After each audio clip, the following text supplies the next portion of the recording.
Brexit was a rejection of Britain's governing elite. Too bad the elites were right. That's the title of an article by one of the globalist elite's veteran agents, Jeremy Shapiro, now research director for the European Council on Foreign Relations, ECFR, and a senior fellow at the Brookings Institution. Formerly, he was a hand at the Obama-Clinton State Department, where he advised Clinton and Assistant Secretary of State Philip Gordon, CFR, on North Africa, that is, the Arab Spring policies that put Al-Qaeda and Muslim Brotherhood regimes in place in Egypt, Libya, etc., and as an advisor to General Stanley McChrystal, CFR, where he helped formulate our disastrous policies in Afghanistan. Shapiro charges the Brexit vote shows that like turkeys voting for Christmas, the British have opted to weaken their economy, reduce their international standing, and create massive uncertainty at a time when the world really doesn't need it. All in the name of the abstract concepts of independence and sovereignty. Typical of the arrogance of the elites, Shapiro denigrates independence and sovereignty as abstract concepts, while prostrating himself in worship of equally abstract concepts of interdependence, unity, globalization, and global governance. As we reported yesterday, globalists moved to sabotage Brexit. A rising, orchestrated chorus of voices is insisting no doesn't mean no, out doesn't mean out, leave doesn't mean leave, and Brexit doesn't mean that Britain can, should, or must exit the European Union. In fact, says the chorus, it means that the ignorant Leave voters should be ignored, and either Parliament, or a second, third, or fourth referendum, should decide whether the UK will remain in the EU. Shapiro is a typical globalist voice in that Romanian chorus. Why did this happen? He asks rhetorically. In the face of strong arguments from most mainstream politicians and experts of all kinds that leaving the EU would be disastrous for the country, why did so many Britons still choose to do it? Shapiro answers his own questions with the only statement in his essay that rings true: it has to do with a growing divide between the governing and the governed. He's absolutely correct with that observation. There is indeed a growing divide between the governing and the governed. But then he veers off into the predictable globalist defense of the governing elites and an excoriation of the ignorant, ungrateful governed. Who, according to the ECFR's Shapiro, are the mainstream politicians and experts of all kinds who the ignorant Brexit booboozie have defied. Why, such impartial and inerrant authorities as George Soros, President Obama, and UK Treasury Chief George Osborne. And one of the links he provides is to an anti-Brexit piece from, surprise, The Economist, a propaganda organ for the one world elites for the better part of a century, that reverently cites Osborne, Bank of England Governor Mark Carney, of Goldman Sachs, IMF Chief Christine Lagarde, and the OECD, all devout members of the globalist Project Fear Choir, see here, and here. Shapiro, of course, is but one of many internationalist singers hymning praises to the Brussels elites and shrilly condemning the peasant, know-nothing Brexiteers. Among those joining him in this effort is CFR member James Straub, a contributing writer to the New York Times Magazine and Foreign Policy, both of which are globalist, CFR-aligned echo chambers, and a fellow at the Center on International Cooperation. Straub is even more blatantly arrogant than Shapiro, entitling his June 28 foreign policy piece "It's time for the elites to rise up against the ignorant masses." And just to leave no doubt regarding his elitist disdain for the populist ignoramuses, he tells us in his subtitle, "The Brexit has laid bare the political schism of our time. It's not about the left versus the right, it's about the sane versus the mindlessly angry. The schism we see opening before us is not just about policies, but about reality," says Straub.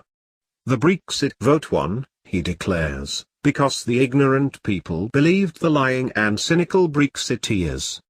Did I say ignorant? Straub asks. Yes, I did, he answers.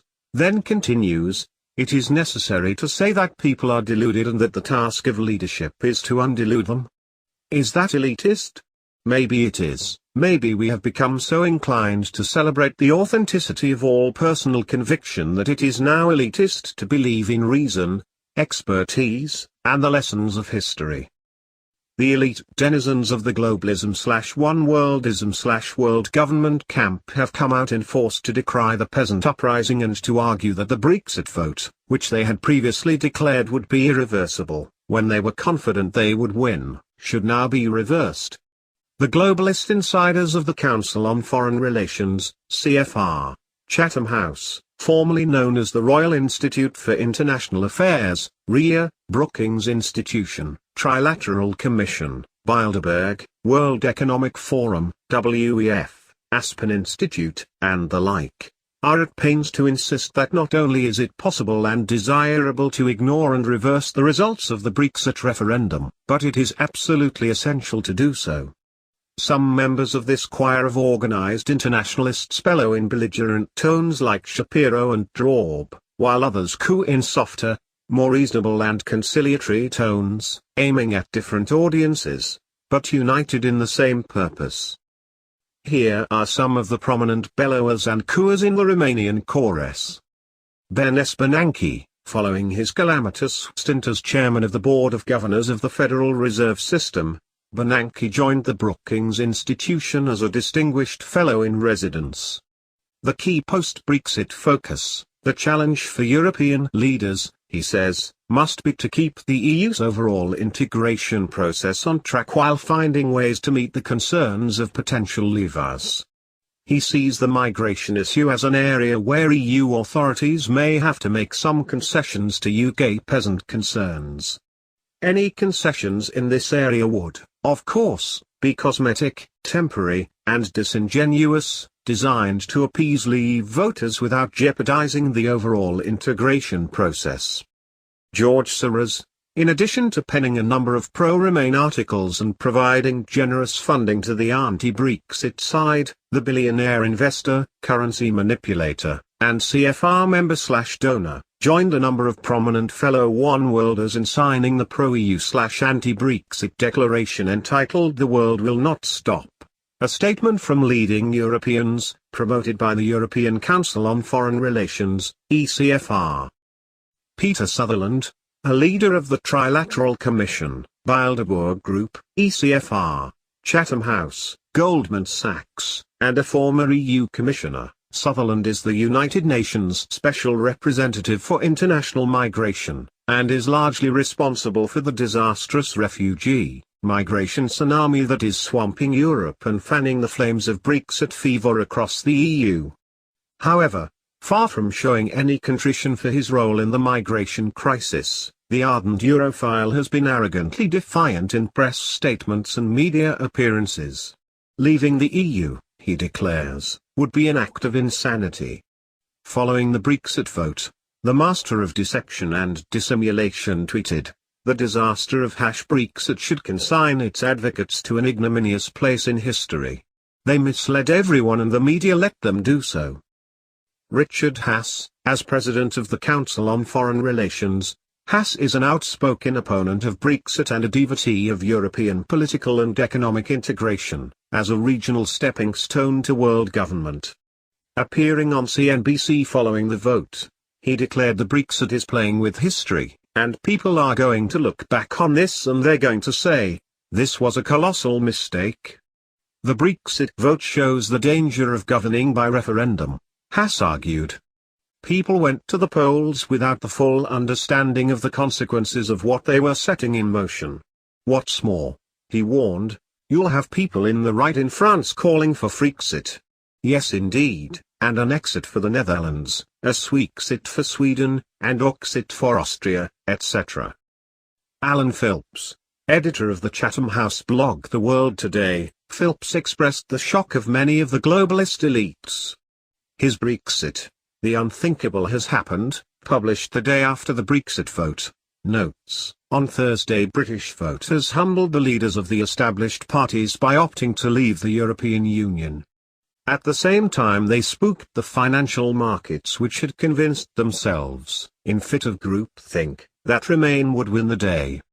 Stefano Micossi is an Italian economist, banker, and commentator, and a member of the board of directors of the Center for European Policy Studies, CEPS, an Italian member organization of the CFR's Council of Councils. In an essay for CEPS, Micossi expresses his shock at the historic blow, the unthinkable idea that those foolish Brits actually voted against rule by him and his fellow elites. I am still trying to process the shock of the UK referendum, which has dealt a historic blow to the European Union and has alerted us to the danger of the wave of anti-establishment and anti-elite sentiments shaking up developed nations, and bringing about disastrous decisions that cannot be easily reversed. These movements are present in many European countries. We cannot underestimate the dangers of tumbling down the slippery slope of nationalism, which could put the very survival of the Union into question. Martin Wolf, as chief financial commentator at the establishment Financial Times, one of the UK's principal organs of globalism, Wolf is a key EU propagandist for an ever-closer union, and, as we reported earlier, one of the most influential faux journalists who is a regular attendee at the secretive Bilderberg conferences. In his post-Brexit column, Brexit will reconfigure the UK economy, which the CFR website placed at the top of its must-reads of the week, Wolf wrote, the geography of the outcome reveals that this has also been a revolt of the provinces against a prosperous and globalized London. It is also a revolt against the establishment, political, economic and commercial. Meanwhile, those who consider themselves losers and those who resent the changes in their country, notably the mass immigration, have won. They have torn down the structures built up by the establishment over half a century. The globalist elites are raging and conniving. They do not accept rejection and they do not intend to honor the popular mandate delivered by the Brexit referendum. The battle for sovereignty and for genuine representative government, and against plutocratic absolutism,